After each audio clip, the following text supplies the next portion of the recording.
옛날 옛적에 아이가 없는 여자가 있었다. 그녀는 한때 좋은 마녀에게 도움을 청했습니다. 그 여자는 아이를 꿈꾸고 있다고 말했다. 마법사는 그녀에게 씨앗을 주었고 그것을 화분에 심으라고 명령했습니다. 그 여인은 매우 기뻤고 노파에게 감사하고 집으로 돌아갔습니다.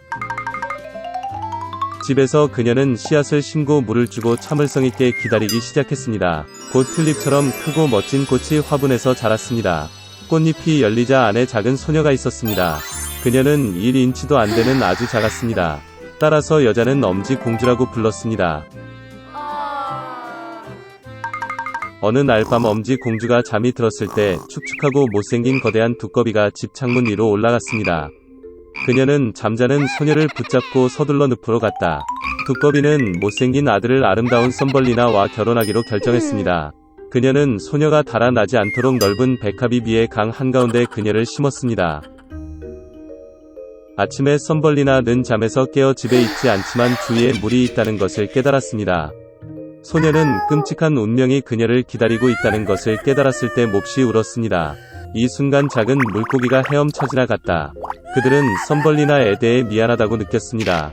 그들은 백합의 줄기를 갉아 먹었고 잎은 소녀와 함께 흐름과 함께 떴다. 큰 딱정벌레가 지나갔다. 아름다운 소녀를 본 그는 그녀를 붙잡고 그녀를 나무로 데려가 친구들에게 소개했습니다. 그들은 모두 그녀의 아름다움을 부러워했지만 썸벌리나는 매우 못생기고 회사에 있을 수 없다고 말했습니다. 친구들의 압력을 받아 딱정벌레는 그녀가 못생겼다고 결정하고 소녀를 땅에 내려놓고 작별 인사를 했습니다. 여름 내내 썸벌리나는 숲에서 혼자 살았습니다. 그녀는 풀과 나뭇잎으로 요람을 만들었습니다. 그녀는 꽃가루와 이슬을 먹고 맑은 날씨에 햇볕을 쬐고 큰 우엉이 발에 비를 피해 숨었습니다. 그러나 곧 찬 비와 바람이 몰아쳤다. 썸벌리나는 겨울 복장이 없었고 얼기 시작했습니다. 소녀는 배고픔과 추위에 시달렸습니다. 그리고 어느 날 그녀는 들쥐의 보호를 받았습니다. 그들은 영광스럽게 함께 살았습니다. 소녀는 집안일로 쥐를 도왔고 그녀의 동화를 말했으며 그 대가로 따뜻한 집과 음식을 받았습니다. 들쥐에는 부자가 된 눈먼 두더지인 이웃이 있었는데 그는 항상 자신의 재산을 세어이 일을 했습니다. 눈이 멀더라도 두더지는 썸벌리나가 매우 귀여워서 그녀와 결혼하겠다고 제안했습니다. 그러나 소녀는 이것에 대해 전혀 행복하지 않았습니다. 그녀는 지루한 두더지를 좋아하지 않았습니다. 한 번은 지하 통로를 걷다가 추위로 거의 죽을 뻔한 상처 입은 제비를 보았다. 겨울 내내 그녀는 아픈 새를 돌보았고 봄에는 그것을 고쳤습니다. 결혼식 전에 썸벌리나는 마침내 태양에 감탄하기 위해 위층으로 올라가게 해달라고 마우스에게 요청했습니다. 그녀가 쥐 구멍에서 나왔을 때 그녀는 제비를 보고 치료했습니다. 썸벌리나는 새에게 그녀가 더러운 두더지와 결혼하고 깊은 지하에서 그와 함께 살도록 강요당하고 있다고 불평했습니다. 제비는 소녀에게 따뜻한 땅으로 날아가도록 초대했고 그녀는 동의했습니다. 그녀는 재빨리 쥐에게 작별 인사를 하고 제비 위로 올라갔고 그들은 날아갔습니다. 멋진 나라에 도착한 썸벌리나는 아름다운 꽃이 가득한 거대한 초원을 보았습니다. 그녀는 자신이 살기에 가장 아름다운 꽃을 선택했습니다. 갑자기 그녀는 꽃에서 날개 많이 는 그녀와 같은 작은 남자를 보았다. 엘프의 왕이었습니다. 그리고 엘프는 모든 꽃에 살았습니다. 아름다운 엘프는 자신만큼 작고 아름다운 소녀를 본 적이 없습니다. 그는 즉시 썸벌리나와 사랑에 빠졌고 그녀를 그의 아내, 즉 엘프의 여왕이자 꽃의 여왕이 되도록 초대했습니다. 그녀의 모든 모험 끝에 소녀는 매력적인 왕자의 제안을 듣고 기뻤습니다. 그녀는 행복하게 동의했습니다. 엘프는 엄지공주를 손으로 잡았고 동시에 두 개의 날개가 그녀 뒤에 나타났습니다. 이제 그녀는 엘프의 여왕이 되었습니다. 그 이후로 그들은 행복하게 살았습니다. 우원의 빽빽한 덤불 속에 있는 작은 농장에서 어미 오리는 둥지를 짓기 위한 아늑한 장소를 찾았습니다. 그녀는 병아리가 부화하기를 기다렸다. 어느 화창한 아침, 달걀 껍질이 딱딱거리고 작은 솜털 오리 새끼가 태어났습니다. 깨지고 싶지 않은 가장 큰 달걀이 하나만 남았습니다. 오리는 자신에게 문제가 있다고 걱정하기 시작했습니다. 그녀는 다시 달걀 위에 앉았고 조금 더 기다리기로 결정했습니다. 오리 엄마는 그녀가 할 수 있는 모든 열을 주었습니다. 그녀는 오랫동안 그를 부화시키기 때문에 이 병아리가 가장 아름답다고 생각했습니다. 곧 병아리가 마지막 알에서 부화했지만 나머지 새끼 오리처럼 보이지 않았습니다. 훨씬 더 크고 깃털이 회색이었습니다. 오리 엄마는 그런 못생긴 아들을 보고 화가 났습니다. 그러나 그녀는 그가 언젠가는 그의 동료처럼 되기를 바랐다. 나머지 새끼 오리들은 그를 비웃었다. 그들은 그를 역겹다고 생각했고 그와 함께 놀고 싶지 않았습니다. 다음 날 아침, 어미 오리는 아이들과 함께 호수로 갔습니다. 놀랍게도 못생긴 오리는 다른 사람들과 마찬가지로 수영했습니다. 그런 다음 오리는 어린아이들을 가금류 마당으로 데려와 사회에 소개했습니다.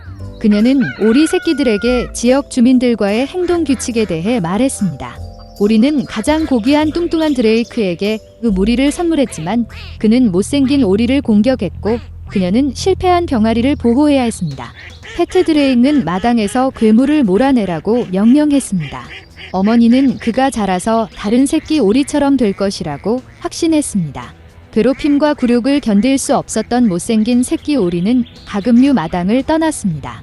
더 안전한 곳을 찾기 위해 그는 아무도 없는 아름다운 호수를 발견했습니다. 그리고 새끼 오리는 여기에 살기로 결정했습니다. 시간이 지났습니다.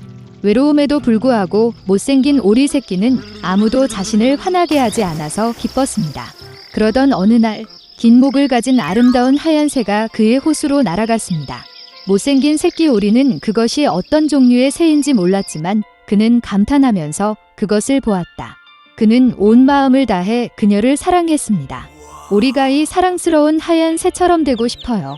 겨울이 왔고 눈이 내리기 시작했습니다. 못생긴 오리 새끼는 처음으로 하얀 눈을 보았습니다. 그 눈이 광경에 기뻐했습니다.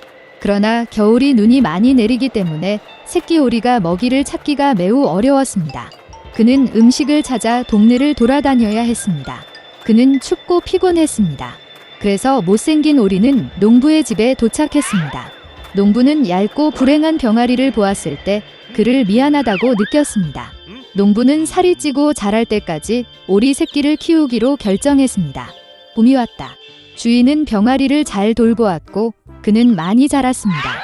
오리는 이미 많은 공간이 필요했고 농부는 그를 호수에 풀어주기로 결정했습니다. 호수 기슭에 서서 못생긴 오리는 물에 비친 자신의 모습을 바라보았습니다. 그리고 그는 그의 눈을 믿을 수 없었습니다. 그는 자신을 알아볼 수 없었고 그 뒤에 다른 누군가가 있다고 생각했습니다. 그리고 오리는 반사의 멋진 새가 자신이라는 것을 깨달았습니다. 축하하기 위해 그는 호숫가 전체를 때리며 수영했습니다. 그리고 갑자기 그는 전에 한 번 보았던 긴 목을 가진 똑같은 아름다운 흰색 새를 보았습니다. 못생긴 오리는 그녀에게 더 가까이 수영하기로 결정했습니다. 그러나 아름다운 새는 두려워하지 않았지만 반대로 그녀는 미소 지으며 윙크했으며 함께 호수를 헤엄쳤습니다. 못생긴 오리 새끼는 그의 행복을 믿을 수 없었습니다. 지나가는 호수 기슭의 뚱뚱한 드레이크는 자신의 인생에서 그렇게 아름다운 어린 백조를 본 적이 없다고 말했습니다. 그가 한때 가금류 마당에서 몰아온 못생긴 새끼 오리가 아름다운 백조라는 사실을 알았을 때 그의 놀랐던 것은 추악한 오리 새끼는 처음부터 백조였습니다. 알이 우연히 오리 둥지에 떨어졌습니다. 그리고 아름다운 어린 백조가 집으로 돌아왔을 때 가금류 농장의 모든 사람들은 한때 그의 외모 때문에 그를 화나게 한 것을 매우 부끄러워했습니다.